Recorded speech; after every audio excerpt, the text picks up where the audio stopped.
Hi ನಮಸ್ತೆ. ಆಹಾರ ಬುತ್ತಿಗೆ ಸ್ವಾಗತ. ನಾನೊಂದು 100 ಗ್ರಾಮ್ ಪನ್ನೀರ್ ತೊಗೊಂಡಿದ್ದೀನಿ. ಪನ್ನೀರ್ ಗ್ರೇವಿ ಮಾಡಿ ತೋರಿಸ್ತೀನಿ. ಈ 100 ಗ್ರಾಮ್ ಪನ್ನೀರಿಗೆ ನಾವೇನೇನು ಹಾಕೋದಂತ ನೋಡ್ಕೊಳ್ಳೋಣ. ಒಂದು 4-5 ಪಳಕಷ್ಟು ಬೆಳ್ಳುಳ್ಳಿ ಹಾಕ್ಕೊಳ್ಳೋಣ. ಒಂದು ಚಿಕ್ಕದೆರಡು ಈರುಳ್ಳಿ, ಒಂದು 7-8 ಗೋಡಂಬಿ, ಒಂದೇ ಒಂದು ಮೆಣಸಿನ್ಕಾಯಿ, ಸ್ವಲ್ಪ ಹಸಿ ಬಟಾಣಿ ಇದ್ರೆ ತೊಗೊಳ್ಳಿ. ಅದು ನಿಮ್ಗೆ ಬೇಕಂದ್ರೆ ತೊಗೋಬೋದು, ಬೇಡಂದ್ರೆ ಸ್ಕಿಪ್ ಮಾಡ್ಬೋದು. ಒಂದೇ ಒಂದು ದಪ್ಪ ಇರೋದು ಟೊಮೊಟೊ, ಸ್ವಲ್ಪ ಕೊತ್ತಂಬರಿ ಸೊಪ್ಪು. ಇವಾಗ ನಾವು ಈರುಳ್ಳಿನೂ, ಮೆಣಸಿನ್ಕಾಯಿ, ಗೋಡಂಬಿ, ಬೆಳ್ಳುಳ್ಳಿ ಎಲ್ಲ ನಾವು ಸ್ವಲ್ಪ ಫ್ರೈ ಮಾಡ್ಕೊಂಬರೋಣ ಬನ್ನಿ. ನೋಡಿ, ಒಂದು ಬಾಣಲೆ ಇಟ್ಕೋಬೇಕು. ಒಂದು 2-3 ಸ್ಪೂನ್ ಆಗೋಷ್ಟು ನಾವು ಎಣ್ಣೆ ಹಾಕ್ಕೊಳ್ಳೋಣ. ಎಣ್ಣೆ ಬಿಸಿ ಆದ ನಂತರ ನಾನು ಒಂದೇ ಒಂದು ಹಸಿಮೆಣಸಿನ್ಕಾಯಿ, ಈರುಳ್ಳಿ ಫ್ರೈ ಮಾಡೋಕ್ಕೆ ಹಾಕ್ತಾಯಿದ್ದೀನಿ. ಸ್ವಲ್ಪ ಚೆನ್ನಾಗಿ ಎಣ್ಣೆಗಳನ್ನ ನಾವು ಫ್ರೈ ಮಾಡ್ಕೊಳ್ಳೋಣ.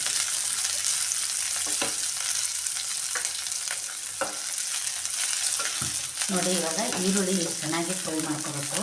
ತುಂಬ ಕಪ್ಪಾಗೋವರೆಗೂ ಹುರಿಬಾರ್ದು. ಇವಾಗ ನಾವು 4-5 ಪಳಕು ಬೆಳ್ಳುಳ್ಳಿ ಹಾಕ್ಕೊಳ್ಳೋಣ. ಅದ್ರ ಜೊತೆಗೆ ನಾನು ಗೋಡಂಬಿ ಹಾಕ್ತಾಯಿದ್ದೀನಿ. ಹಾಕ್ಬಿಟ್ಟು ಚೆನ್ನಾಗಿ ಇದನ್ನು ಫ್ರೈ ಮಾಡ್ಕೊಂಡ್ಬಿಟ್ಟು ಒಂದು ಪೇಸ್ಟ್ ಮಾಡ್ಕೋಬೇಕು. ಪೇಸ್ಟ್ ಮಾಡ್ಕೊಂಡ್ಬಿಟ್ಟು ಒಂದೇ ಒಂದು ಈರುಳ್ಳಿ ಕಟ್ ಮಾಡ್ಕೊಂಡು ಒಗ್ಗರಣೆ ಹಾಕಿ ಮಾಡಿ ನೋಡಿ, ನೀವು ಸಕ್ಕತ್ತಾಗಿರುತ್ತೆ. ತುಂಬ ಟೇಸ್ಟು ಚೆನ್ನಾಗಿರುತ್ತೆ. ಈ ಥರ ಗ್ರೇವಿ ಮಾಡ್ಕೊಂಡು ತಿಂದರೆ ಚಪಾತಿಗೆ, ಪೂರಿಗೆ, ಅನ್ನದ ಜೊತೆಗೆ ತುಂಬ ಚೆನ್ನಾಗಿರುತ್ತೆ. ತುಂಬ ಟೇಸ್ಟು ಚೆನ್ನಾಗಿರುತ್ತೆ. ಇವಾಗ ನಾನು ಟೊಮೊಟೊ ಹಾಕ್ತಾಯಿದ್ದೀನಿ.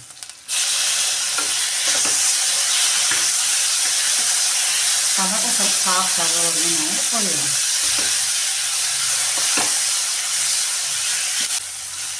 ನೋಡಿ, ಇವಾಗ ಸ್ವಲ್ಪ ಟೊಮೊಟೊ, ಈರುಳ್ಳಿ ಸಾಫ್ಟ್ ಆಗಬೇಕು. ಸಾಫ್ಟ್ ಆದ ನಂತರ ನಾವು ಇದನ್ನು ತಣ್ಣಗಾಗಕ್ಕೆ ಬಿಟ್ಟು ನಾವು ಪನ್ನೀರು ಕಟ್ ಮಾಡ್ಕೊಳ್ಳೋಣ ಬನ್ನಿ. ಹೇಗಿದೆ, ರೆಡಿಯಾಗಿದೆ. ಸ್ವಲ್ಪ ಇದು ತಣ್ಣಗಾಗಿಸ್ಬಿಡೋಣ, ಯಾಕಂದರೆ ಇದು ರುಬ್ಕೊಳ್ಳೋದಿರುತ್ತಲ್ಲ. ಇದು ಸ್ವಲ್ಪ ತಣ್ಣಗಾಗೋದ್ರಾಗ ನಾವು ಪನ್ನೀರು ಕಟ್ ಮಾಡ್ಕೊಳ್ಳೋಣ. ನೋಡಿ, ಇವಾಗ ನಾನು ಪನ್ನೀರ್ ತೊಗೊಂಡಿದ್ದೀನಿ. ನಮ್ಗೆ ಯಾವ ಸೈಜಲ್ಲಿ ಬೇಕೋ ಆ ಸೈಜಲ್ಲಿ ನಾವು ಹಿಂಗೆ ಕಟ್ ಮಾಡ್ಕೊಳ್ಳೋಣ. ನಮ್ಗೆ ಎಷ್ಟು ದಪ್ಪ ಬೇಕೋ, ಚಿಕ್ಕದು ಬೇಕೋ ಪೀಸ್ಗಳು ನೋಡಿಕೊಂಡು ಮಾಡ್ಕೊಳ್ಳೋಣ. ನೋಡಿ, ಈ ಸೈಜಲ್ಲಿ ನಾವು ಮಾಡ್ಕೊಳ್ಳೋಣ. ಇದೇ ಸೈಜಲ್ಲಿ ನಾನು ಫುಲ್ಲು ಮಾಡ್ಕೊಂಬಿಟ್ಟು ನಿಮ್ಗೆ ಇದನ್ನು ಎಣ್ಣೆಯಲ್ಲಿ ಸ್ವಲ್ಪ ಫ್ರೈ ಮಾಡಿ ನಾನು ಗ್ರೇವಿ ಮಾಡೋದು. ನೋಡಿ, ಒಂದು ಚಿಕ್ಕ ಜಾರ್ ತೊಗೋಬೇಕು. ಇದೆಲ್ಲ ತಣ್ಣಗಾಗಿದೆ. ಇವಾಗ ನಾನು ಇದನ್ನು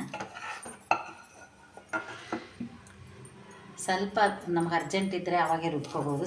ನೋಡಿ, ಇವಾಗ ಜಾರ್ಗೆ ಹಾಕ್ಕೊಂಬಿಟ್ಟು ನಾನು ಸ್ವಲ್ಪ ಕೊತ್ತಂಬರಿ ಸೊಪ್ಪು ಇದಕ್ಕೆ ಹಾಕ್ತೀನಿ, ಸ್ವಲ್ಪ ಮೇಲೆ ಹಾಕಕ್ಕೆ ಇಟ್ಕೊಂಡಿದ್ದೀನಿ. ನೋಡಿ, ಈ ಥರ ಪೇಸ್ಟ್ ಮಾಡ್ಕೋಬೇಕು.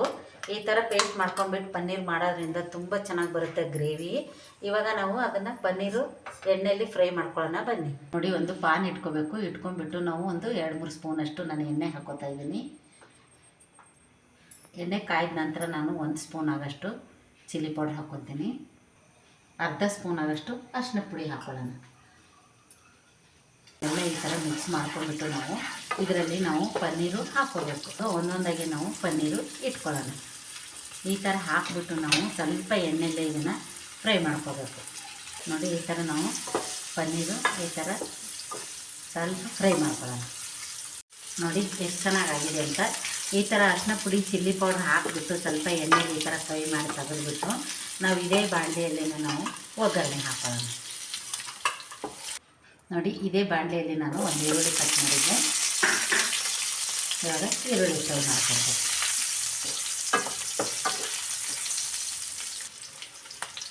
ನೋಡಿ, 2 ಪಲಾವ್ ಎಲೆ, 2 ಚಕ್ಕೆ, ಒಂದು 3 ಲವಂಗ ಹಾಕ್ತಾಯಿದ್ದೀನಿ.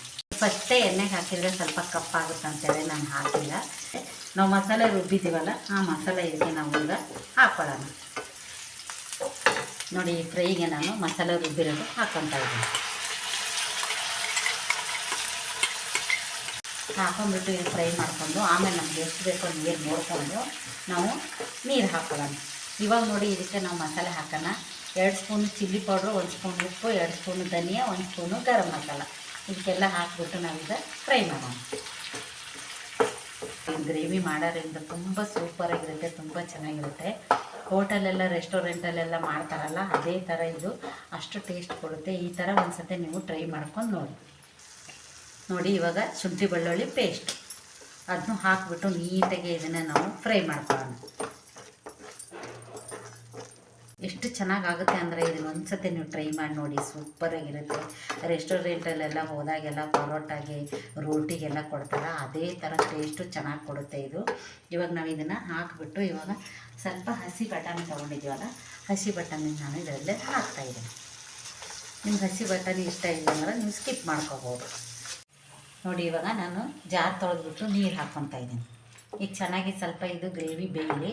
ನಂತರ ಒಂದು ಕುದಿ ಬಂದ ನಂತರ ನಾವು ಇವಾಗ ಪನ್ನೀರ್ ಹಾಕೋಣ. ಇದಕ್ಕೆ ನೋಡಿ ಯಾವ ಥರ ಎಣ್ಣೆ ಬಿಟ್ಟಿದೆ. ಇವಾಗ ನಾವು ಪನ್ನೀರು ಹಾಕೋಣ. ಪನ್ನೀರ್ ಹಾಕಿ ಸ್ವಲ್ಪ ಹೊತ್ತೇ ಬೇಯಿಸೋದು, ಒಂದು ನಿಮಿಷ ಬೇಯಿಸ್ಬಿಟ್ಟು ನಾವು ಇದನ್ನು ಗ್ರೇವಿ ಚಪಾತಿ ಪರೋಟ ಜೊತೆ ತಿಂದು ನೋಡಿ ಸಖತ್ತಾಗಿರುತ್ತೆ, ಟೇಸ್ಟು ಸೂಪರಾಗಿರುತ್ತೆ. ಇವಾಗ ನಾನು ಒಂದು ನಿಮಿಷ ಇದನ್ನು ಪ್ಲೇಟ್ ಮುಚ್ತೀನಿ. ನೋಡಿ ಇವಾಗ ರೆಡಿಯಾಗಿದೆ. ನಿಮ್ಗೆ ತೆಳ್ಳಗೆ ಬೇಕಾದ್ರೆ ತೆಳ್ಳಗೆ ಮಾಡ್ಕೋಬೇಕು. ನಾನು ಗ್ರೇವಿ ಅಂದಿದ್ದೀನಿ, ಈ ಥರ ನಾನು ಗ್ರೇವಿ ಮಾಡಿದ್ದೀನಿ. ತುಂಬ ಚೆನ್ನಾಗಿರುತ್ತೆ. ಜಾಸ್ತಿ ಹೊತ್ತೇನು ಗ್ರೇವಿ ಬೇಯಿಸ್ಕೊಳ್ಳೋದು, ಫಸ್ಟೇ ನಾವು ಚೆನ್ನಾಗಿ ಬೇಯಿಸ್ಕೊಂಡಿರ್ತೀವ, ಆಮೇಲೆ ಪನ್ನೀರ್ ಹಾಕಿ 1 ನಿಮಿಷ 2 ನಿಮಿಷ ಬಿಟ್ಟರೆ ಸಾಕು, ಸೂಪರಾಗಿರುತ್ತೆ. ಫಸ್ಟ್ ರುಬ್ಬಕ್ಕೆ ಹಾಕಿದ್ವಿ ಸ್ವಲ್ಪ, ಇವಾಗ ಮೇಲೆ ಟೇಸ್ಟ್ ಚೆನ್ನಾಗಿ ಕೊಡುತ್ತಂತ ಇವಾಗ ನಾವು ಇದನ್ನು ಮೇಲೆ ಹಾಕಿಬಿಟ್ಟು ಇವಾಗ ನಾವು ಸರ್ವ್ ಮಾಡ್ಕೊಂಡು ತಿಂದು ನೋಡಿ ಸಖತ್ತಾಗಿರುತ್ತೆ, ಟೇಸ್ಟು ಸೂಪರಾಗಿರುತ್ತೆ. ನೋಡಿ ಪನ್ನೀರ್ ಗ್ರೇವಿ ರೆಡಿಯಾಗಿದೆ. ಎಷ್ಟು ಚೆನ್ನಾಗಿದೆ ಅಂತ ನೋಡಿ ನೀವೇ. ಈ ಥರ ಪನ್ನೀರ್ ಗ್ರೇವಿ ಮಾಡಿಕೊಟ್ರೆ ನಾನ್ ವೆಜ್ ತಿನ್ನೋರೆಲ್ಲ ನಾನ್ ವೆಜ್ಜೇ ಬಿಟ್ಬಿಡ್ತಾರೆ, ಅಷ್ಟು ಟೇಸ್ಟ್ ಚೆನ್ನಾಗಿರುತ್ತೆ. ಈ ಪನ್ನೀರ್ ಗ್ರೇವಿ ನಿಮ್ಗೆ ಇಷ್ಟ ಆದಲ್ಲಿ ಲೈಕ್ ಮಾಡಿ, ಶೇರ್ ಮಾಡಿ, ಸಬ್ಸ್ಕ್ರೈಬ್ ಮಾಡಿ. ನಮಸ್ತೆ.